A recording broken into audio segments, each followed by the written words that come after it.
Baik tuan-tuan yang dikasihi sekalian, dalam solat kita sering dengar imam terlupa menambah rakaat, mengurang rakaat dan sebagainya. Dan bila terlupa ataupun tersilap, itu dimaafkan oleh Allah Subhanahu wa taala. Sabda Rasulullah sallallahu alaihi wasallam, "Inna Allah wada'a 'alal ummatil khata'a wan nisyan wa mastakrihu alaih." Yang bermaksud, sesungguhnya Allah tidak mengambil kira sebagai suatu ibadah, sebagai suatu kesalahan daripada umatku pada perbuatan yang tersalah, terlupa dan apa yang dipaksa melakukannya. Hadis riwayat Ibnu Majah. Ini tuan-tuan buka muka surat 38. Muka surat 38 Tajuk dia imam terlupa atau tersalah dalam solat. Jadi kalau imam tu terlupa, tak ada siapa nak ingatkan dia, maka sembahyang dosa. Hadis yang saya baca tadi kan.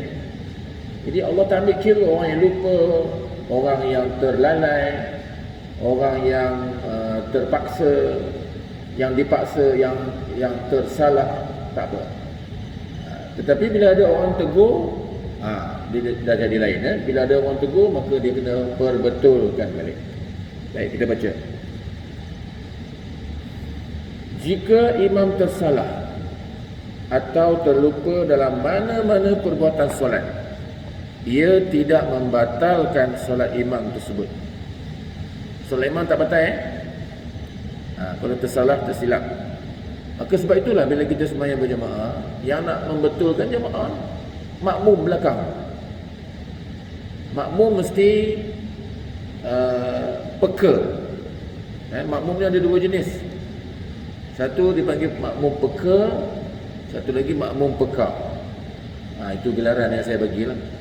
Peka tu maksudnya dia ikut je apa imam buat. Jangan orang yang begini solat dia tidak sempurna kerana dia tidak ambil tahu. Sepatutnya kita mesti sembahyang dalam keadaan peka, tahu imam sujud, imam dah berapa rakaat, kita kena tahu. Jadi bila imam silap, kita boleh tegur. Jadi tidak membatalkan solat imam tersebut. Ikatan para makmum dengannya belum lagi terputus. Belum putus lagi. Maknanya kalau imam buat silap, hubungan antara imam dengan makmum masih ada. Boleh ikutlah. Perbuatan-perbuatan imam sewaktu terlupa itu tidak dianggap menambah atau mengurangkan rukun-rukun solat. Jadi kalau kita terlupa, kita tersalah, tak ingat, dia bukan merupakan kesalahan.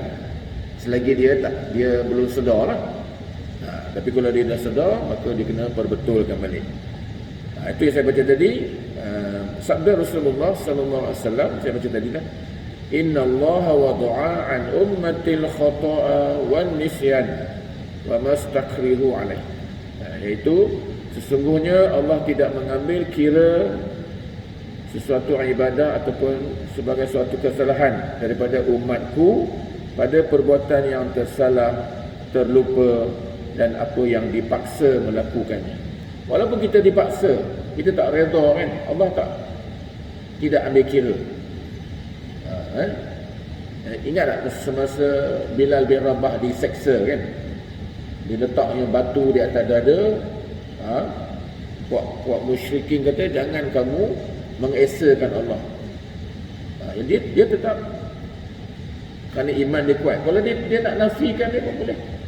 Sebab itu dipaksa untuk keluar daripada Islam kan, umpamanya dipaksa, boleh, kita boleh berbohong kerana dipaksa, kerana dia ancaman. Tapi kalau iman dia kuat, dia tetap lawan. Bila dia Rabah, tetap lawan. Tetap dia mengatakan ahad. Allah itu esa, Allah itu esa. Jadi maknanya kalau imam silap tak ada masalah. Jadi cuma kita yang sedar, makmum yang sedar, bila imam melakukan perkara-perkara yang dia lupa, imam lupa, jangan kita buat. Contohnya imam menambah rakaat. Jangan kita ikut pula, kita sedar, imam ni dah tambah 5 rakaat ni, contoh. Jadi kita sedar, kita jangan ikut, hendaklah kita menegur imam. Subhanallah. Katakan imam menambah rakaat. Bila menambah rakaat, pada rakaat keempat, imam akan terus berdiri. Kan? Rakaat empat, ditambah, dia berdiri terus. Dia nak buat rakaat kelima, dia lupa. Kita sedar. Bila kita sedar, waktu bila kita nak menegur imam, ketika bila imam naik tambah rakaat kelima, kita jangan bangun. Kita jangan naik. Kita duduk. Duduk tahiyat akhir. Waktu duduk tu tegur imam. Subhanallah. Adapun makmum-makmum lain ada yang naik. Makmum yang pekak ni dia naik juga ikut imam. Imam naik dia pun was-was. Berdiri kan. Ada yang berdiri, ada yang duduk. Biasalah bila berlaku silap. Jadi kita menegur imam yang menambah rakaat, kita duduk. Kita tegur dia subhanallah dengan harapan imam tu duduk semula kerana dia silap tadi. Jadi kalau imam lah bila ditegur oleh makmum, subhanallah, dia terasa ramai duduk ni, ada yang berdiri, ada yang duduk, maka bila ramai yang duduk, maknanya betul lah makmum tu tegur, takkan silap kan. Kalau seorang dia duduk, yang lain semua bangkit, mungkin makmum tu silap. Tapi bila ramai yang duduk, yang berdiri pada yang duduk, maka sudah pastinya imam terlupa sebagai manusia biasa. Jadi tegur subhanallah. Jadi bila tegur imam dia dengar kan subhanallah, dia tersentak, apa salah aku? Dia kata okey, kalau dia yakin dia silap, dia turun lah. Bila turun, selamat semayang tu. Tapi kalau dia tak yakin dengan makmum, dia kata aku ni baru 3, sekarang baru 4, dia kata bagi dia, padahal dia dah 5. Jadi dia yakin dengan diri dia. Kita yang tegur tadi, makmum yang menegur tadi, ada 2 pilihan. Sama ada pertama, dia berniat mufaraqah. Niat mufaraqah ni apa maksud tuan-tuan? Tidak mengikut imam. Dalam hatilah. Mufaraqah tu maksudnya kita berniat di dalam hati, aku tak ikut imam. Kita tak boleh cakap, kena sebut di dalam hati. Kalau sebut mulut, aku tak ikut imam, batal sembahyang kita. Tak boleh. Mufaraqah tu istilah yang digunakan dalam hati, aku tak ikut imam. Kenapa kita tak ikut imam? Sebab kita dah tegur, dia tak berubah. Jadi kita tak boleh ikut dia lah. Jadi makmum ada 2 pilihan. Sama ada bila dia niat mufaraqah, dia niat aku tak ikut imam, maka dia selesaikan sembahyang tu, dia terus salam, habis. Selamatlah sembahyang makmum ni. Manakala yang kedua, ada pilihan yang kedua. Pilihan yang kedua ni bagi orang yang berilmu, dia tidak salam lagi, ataupun dia tidak berniat mufaraqah, dia tunggu imam tu. Ini yang terbaik. Kerana imam menambah rakaat tu, boleh jadi ada beberapa sebab. Mungkin imam tu dia rasa dia terlupa buat sesuatu rukun dalam semayang. Contohnya mungkin dia lupa baca surah Al-Fatihah. Katalah semayang zuhur kan. Semayang zuhur, imam ni sebab semua senyap, boleh jadi imam terlupa. Tadi rakaat kedua ni aku baca ke tidak Fatihah kan. Kalau imam yang ragu-ragu dia baca ataupun tidak, jadi dia wajib menambah 1 rakaat lagi. Sebab dia terlupa tadi, ataupun dia was-was. Dia tak boleh kata aku dia baca tak, dia kata bacalah. Tak boleh. Kalau kita was-was, baca atau tidak, ambillah yang tidak. Maka dia tidak. Bila tidak, dia kena baca. Bila dia baca, dia kena tambah 1 lagi rakaat. Rakaat yang dia tak baca tu tak ambil kira. Dia baca. Jadi mungkin ditambah kerana itu. Kita yang sedar ni, kita tak boleh ikut. Sebab itu masalah imam. Imam menambah apa semua. Jadi kita boleh tunggu imam. Bila imam menambah rakaat kelima, lepas tu imam turun, dan imam duduk tahiyat, kita pun duduk tahiyat, imam salam, kita pun salam. Ini yang paling baik. Kerana daripada awal kita ikut imam, sehingga akhir pun kita ikut imam. Terbaik. Adapun orang awam macam kita ni, orang yang kita rasa tengok imam menambah, kita pun dah jadi keliru kan. Macam mana nak buat ni? Maka untuk menyelamatkan semayang kita, kita niatlah mufaraqah. Aku tak ikut imam, selesaikanlah secara bersendirian. Boleh? Okey, itu yang imam terlupa kerana menambah rakaat. Kalau imam terlupa mengurang rakaat pula, dia mengurangkan rakaat. Katakan sembahyang Isya, pada rakaat ketiga dia terus duduk tahiyat. Kerana dia lupa tadi. Dia ingat dah cukup. Padahal baru 3. Dia duduk tahiyat akhir. Dia tengok imam ni tak cukup lagi. Makmum yang sedar tadi, dia tak boleh duduk bersama-sama imam, dia kena terus berdiri. Terus berdiri sama imam, dan masa dia berdiri, tegurlah imam, subhanallah.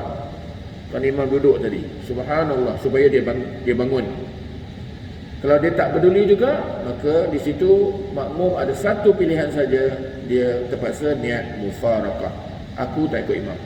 Jadi bila tak ikut imam, maka dia habiskanlah sembahyang tadi, dia tambah satu tadi dan selesaikan sembahyang ni. Boleh Jadi bila menambah, kita menegur waktu duduk. Bila imam mengurang, kita tegur waktu berdiri. Itu ya. Baik, ada soalan tuan-tuan? Kalau ada soalan, dia tanya terus. Ya.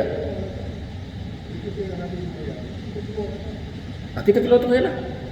Imam tu dia menambah kan. Jadi bila imam katakan dia menambah tadi kerana dia lupa, kata dia lupa kan. Dia pun buat 5 rakaat. Dia lupa ni, katalah kita selamatlah sebab kita dah niat mufarakah, kita salam-salam terus keluar kan. Jadi imam yang lupa tadi, dia buat 5 rakaat, dah habis sembahyang tu. Jadi orang akan jumpa dia, imam, sebab dia buat 5 kan. Kita akan jumpa dia, imam tadi buat 5 rakaat. Dia kata, iya ke? Dia lupa kan? Iya ke? Bukan ke 4 ke? Ya, 5.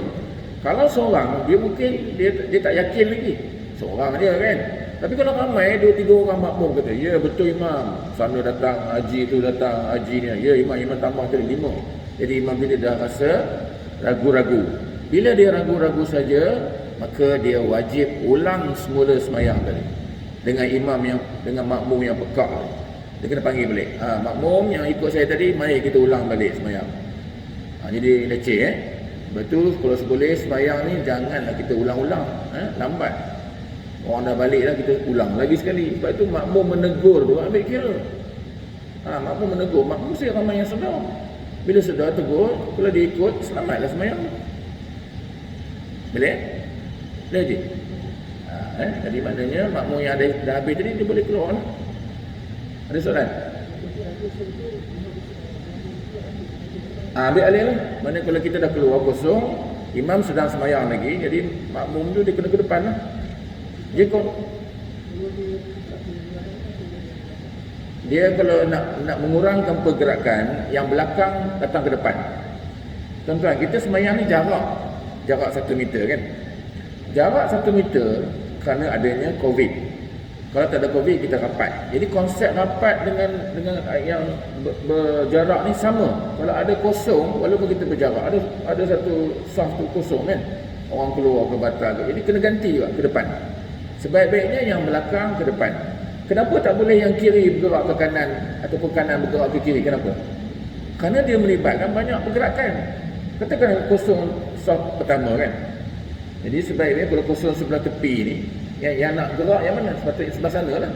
Jangan sebelah sini pula. Sini dah okey lah.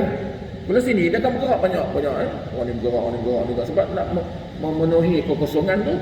Jadi yang terbaik, kosong lagi satu, yang belakang tampung ke depan.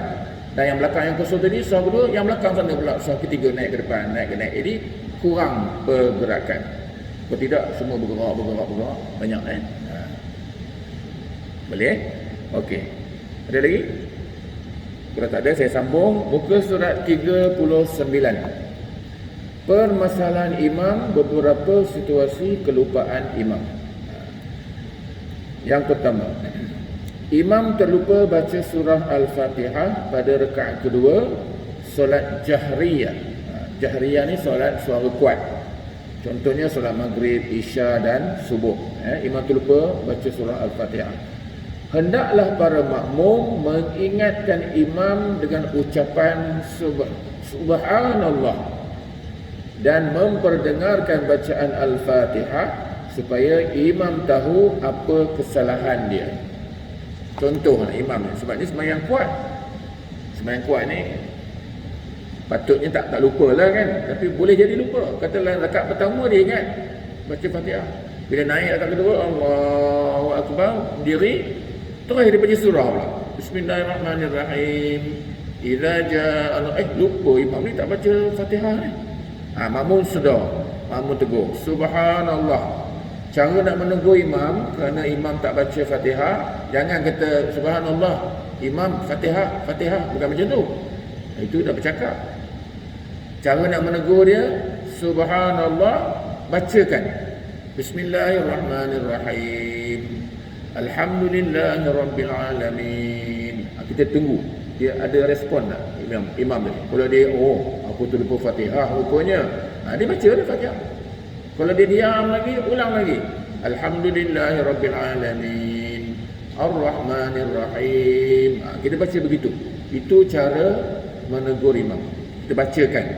Jadi kalau imam tersedar, dia akan ikutlah. Ikut, selamatlah semayang. Itu semayang yang kuatlah. Selalunya imam lupa semayang yang sirriyah, semayang perlahan. Semayang Zuhur, semayang Asar kan. Dua tu, semayang Zuhur dan Asar, yang tu yang selalu imam lupa sebab diam kan. Ini kuat ni selalunya jarang lah. Tapi boleh berlaku kelupaan. Perhatian, tidak boleh menegur imam dengan kata-kata yang bukan zikir seperti mengatakan Al-Fatihah. Cakap Al-Fatihah pun tak boleh. Imam tak baca Fatihah ataupun imam salah. Imam salah baca Fatihah kan. Dia bacanya Ihdinas siratal mustaqim. Kita jelas dengar imam ni salah. Makhraj dia salah. Sebutan dia salah kan. Ada 3 salah. Ihdinas siratal mustaqim. Apakah salah dia? Pertama dia sebut bukan alif bawah i lah. Itu yang betul. Ihdinas siratal. Bukan tal. Kita dengar kan imam buat tal. Ini huruf ta. Tak boleh Bila Fatihah salah, maka solat batal. Kerana Fatihah adalah rukun solat. Rukun solat yang ke-4. Rukun solat ada 13. Mana-mana rukun 13 tu tak betul kita baca ataupun buatannya salah, batal sembahyang. Jadi kita sedar dia baca salah, tegur. Maknanya kita bacakan yang betul. Ihdinas siratal mustaqim. Bukan kim, itu kaf, qaf, qim. Jadi bagi dia dengar. Jadi bila imam dengar bacaan dia yang salah tadi, dia perbetulkan balik. Itu cara menyelamatkan imam. Jangan kita sebut Al-Fatihah. Tak boleh. Batal sembahyang. Kerana ia membatalkan solat disebabkan berkata-kata dengan sengaja. Tak boleh berkata-kata. Dalam sembahyang, kita tak boleh berkata selain daripada mengucap takbir, tahmid, takbir. Apa tu? Tahmid dan juga membaca ayat suci Al-Quran. Selain itu tak boleh. Bahasa-bahasa apa pun tak boleh. Jadi sebab itu kita tak boleh menyebut perkara selain daripada Allahu Akbar, Subhanallah, walhamdulillah, wa la ilaha illallah, Allahu Akbar. Jadi bercakap dalam solat dengan sengaja hukumnya haram. Bercakap dalam sembahyang hukumnya haram. Kadang-kadang kita tak tahu kan, kita tengah sembahyang, kawan kita panggil, Assalamualaikum. Kita tengah sembahyang kat rumah. Kita kata kejap dalam sembahyang, kata kejap. Batal. Tak boleh cakap. Cara nak memberitahu kawan kita tu takbir kuat-kuat. Allahu Akbar. Kawan dengar dia tengah sembahyang. Tak apalah. Cara dia. Jangan kita kata kejap. Tak boleh lah. Ataupun tunggu. Tak boleh. Dalam sembahyang batal dan membatalkan solat. Rasulullah sallallahu alaihi wasallam mengingatkan menerusi sabda baginda, muka surat 40 tuan-tuan. Nabi sebutlah hadis dia, inna hadhihi solat la yasluhu fiha syai'un min kalamin nas, innama hiya tasbihu wa takbiru wa qira'atul Quran. Maksud dia, sesungguhnya solat itu tidak boleh di dalamnya ada sesuatu daripada perkataan manusia. Solat itu hanyalah tasbih, takbir dan bacaan Al-Quran. Hadis riwayat Muslim. Boleh tuan-tuan? Ada nak tanya? Sebab itu dalam sembahyang kadang-kadang kita berkata pun tak boleh. Kerana dia memberi makna. Tak boleh Jadi sebaiknya kita kalau terkejut lain. Kalau terkejut nampak cicak ke lipas ke terkejut tak apa, itu lain Ini yang sengaja boleh batal Baik. Ada soalan? Tak ada, saya teruskan. Dalam kitab Minhaj At-Talibin disebutkan batal solat dengan sengaja menuturkan sekurang-kurangnya kata-kata yang mengandungi 2 huruf atau 1 huruf yang memberi faham. Kita sebut diam, ada makna dia, batal. Tak boleh sebut walaupun satu perkataan dia diam, ataupun memanggil orang oi kan pun batal. Tak boleh Kalau terkejut ataupun tersasul, itu lain. Dia tidak boleh dibuat secara sengaja. Yang kedua, imam duduk membaca tasyahud awal pada rakaat yang pertama. Baik, rakaat pertama sepatutnya imam terus berdiri, betul? Rakaat pertama mana ada duduk? Kecuali lah semayang witir satu rakaat. Tak apalah, satu rakaat duduk lah situ kan. Tapi kalau semayang fardu, semayang sunat-sunat yang 2 rakaat ke atas, dia mesti rakaat pertama terus berdiri. Imam lupa lah. Jadi rakaat yang pertama wajib para makmum bangun. Makmum sedar, imam ni duduk pula rakaat pertama, kita terus bangun, jangan duduk ikut dia. Kalau ikut dia duduk, batal. Yang sedar lah, kita sedar, kita terus berdiri.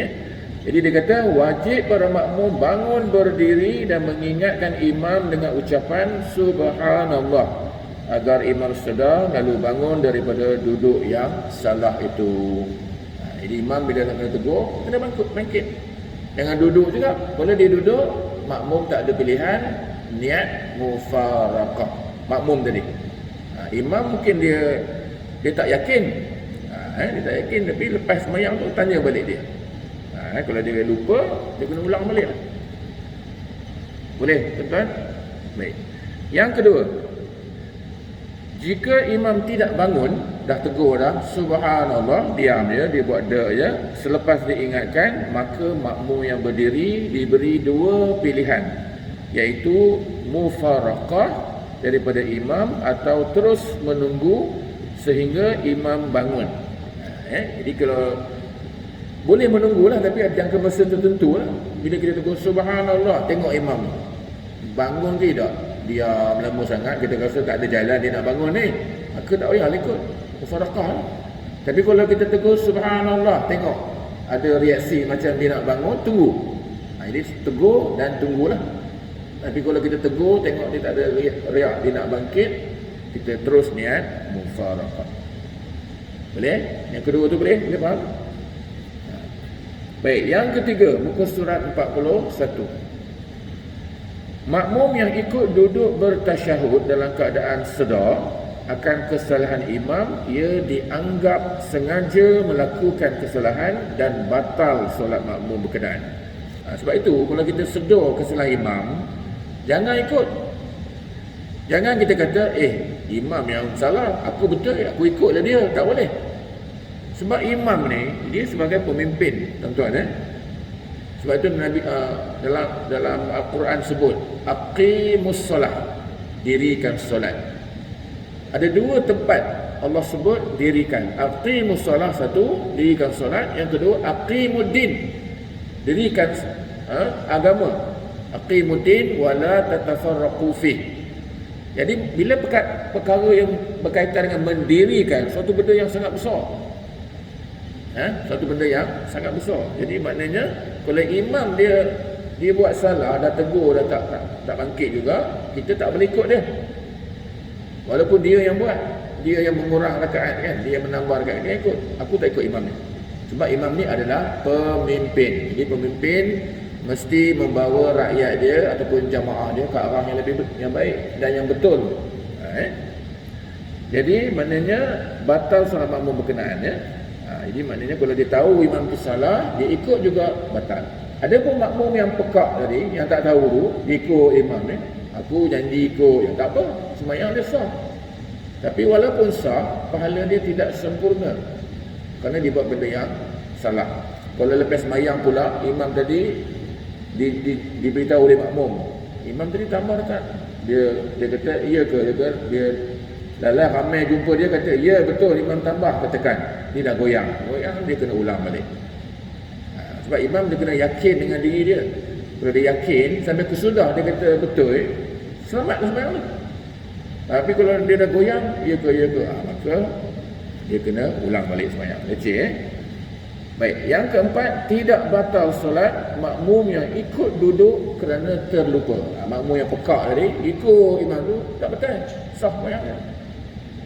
Tapi tidak sempurna lah, kerana dia ikut benda yang salah.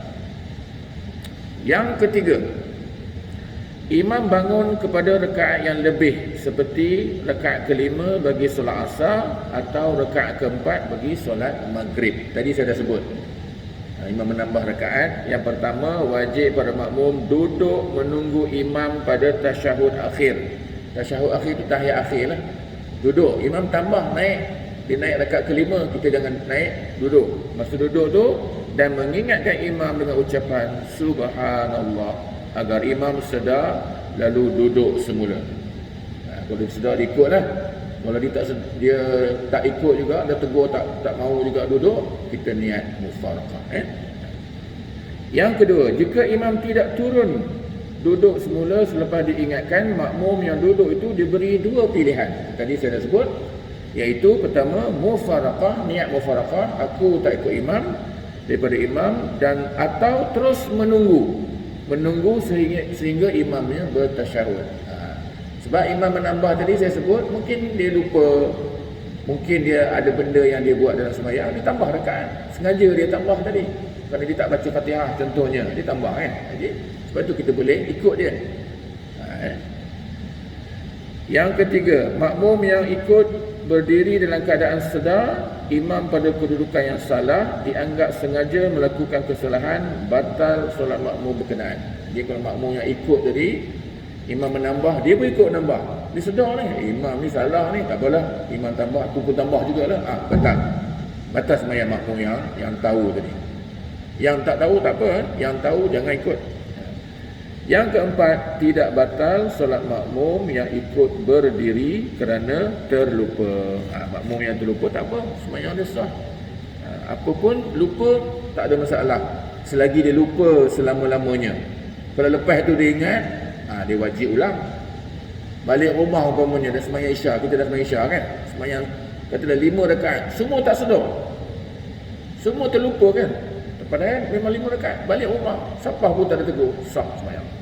Tapi bila ada, selalunya mesti ada orang yang perasan, imam ni dah 5 rakaat, tegur.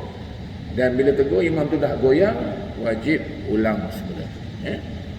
Dulu tuan-tuan ingat ada satu di Masjid Subang Jaya dulu dalam bulan Ramadan kan, imam tertinggal satu ayat Fatihah semasa dia sembahyang Isya tu, dia tertinggal satu ayat surah Al-Fatihah, dia lompat.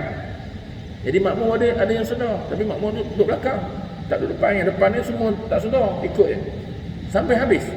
Jadi yang belakang tadi yang sedar tu, imam tu, makmum tadi, dia niat mufaraqah lah, imam ni dah tak betul ni, aku tak ikut imam, selamat sembahyang dah. Yang lain-lain tadi yang ikut imam tadi, sebab Fatihah dia tertinggal satu ayat, tak ada siapa tegur, wajib ulang semula. Jadi fatwa menyebut di Selangor tu buat balik, ulang balik, terpaksa ulang sembahyang. Jadi janganlah, kalau boleh jangan kita mengulang sembahyang lah, tegurlah sebaik mungkin. Baik, ada soalan tuan-tuan? Ada nak tanya?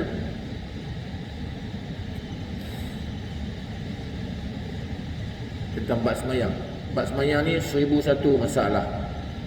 Dia kalau berlaku, begitulah. Kita jangan berlaku kan, tapi sebab tu kena ada ilmu. Bila berlaku tu tahu nak buat apa. Tegur dah tentu kena tegur punya. Tegur makmum yang salah, imam yang salah, kena kita tegur. Kalau tak nak tegur, kita kena niat mufaraqah. Ya. Okay, kalau tak ada, kita sambung sikit lagi. Baik, muka surat 42 yang akhir sekali. Tambahan, jika makmum yang mengikut imam bangun rakaat kelima Bangun kat kedua itu seorang makmum masbuk dan dia tahu imam itu mendiri rakaat yang lebih, tidak sah ikutannya. Okey.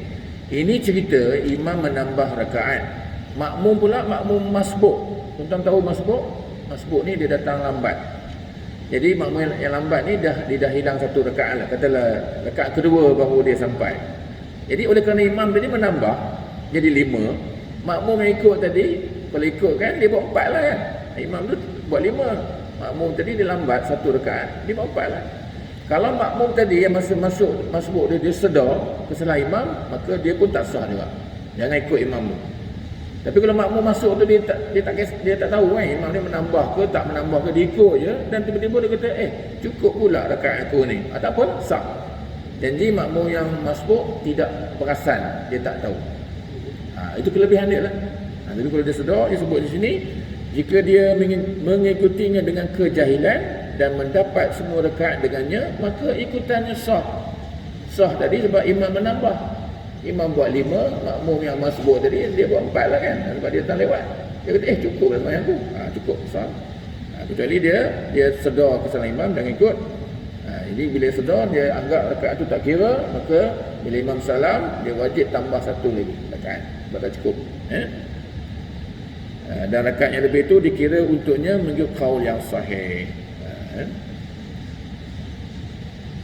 Yang keempat, imam melakukan sujud ketiga pada duduk tasyahud akhir. Sujud ketiga. Okey. Imam ni kadang-kadang sujud dalam setiap rakaat ada berapa kali tuan-tuan? 2 je. Rakaat pertama 2 kali sujud, rakaat kedua 2 kali sujud jadi kadang-kadang dia terlupa. Dia buatnya 3 kali sujud. Jadi suatu tentu dia menambah. Jadi bila menambah kita tengok apakah dia punya kesan dia. Yang pertama, jika imam itu sujud setelah berlalu masa yang cukup untuk bacaan tasyahud ni tahiyat lah, maka wajib para makmum mengikut imam pada sujud yang ketiga itu dan dianggap imam itu melakukan sujud sahwi. Jadi 3 tu dianggap yang ketiga tu sujud sahwi. Yang 2 tu memang betul lah, sujud memang 2 kali. Tapi dengan harapan begitulah, dia kata sujud yang ketiga tu lambat sangat. Dah hujung kan, lambat tu maknanya sempatlah baca tahiyat. Faham jadi maknanya yang itu ikut imam sah. Maknanya sujud ketiga tu dianggap melakukan sujud sahwi sah.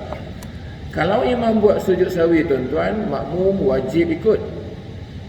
Jangan tak ikut walaupun kita tak tahu apa salah, kita tak buat salah pun, tiba-tiba imam sujud sahwi, wajib kita ikut. Kalau kita tak ikut, batal sembahyang kita. Sebab itu sembahyang berjamaah ni tuan-tuan, kita tak boleh buat sesuatu yang kita engkar. Jangan imam buatlah. Kecuali imam buat benda yang menambah rakaat, janganlah benda-benda yang salah dalam sembahyang, jumlah rakaat lebih, cuma rakaat kurang, itu jangan ikut. Tapi dalam tu dia sujud ke apa ke, kita ikut. Mungkin sujud sahwi dan kita ikut, wajib. Itu boleh. Baik, yang kedua, jika imam sujud sebelum berlalunya masa sepanjang bacaan tasyahud, maka para makmum tidak harus mengikutnya. Imam tu sujud 3 kali, cepat.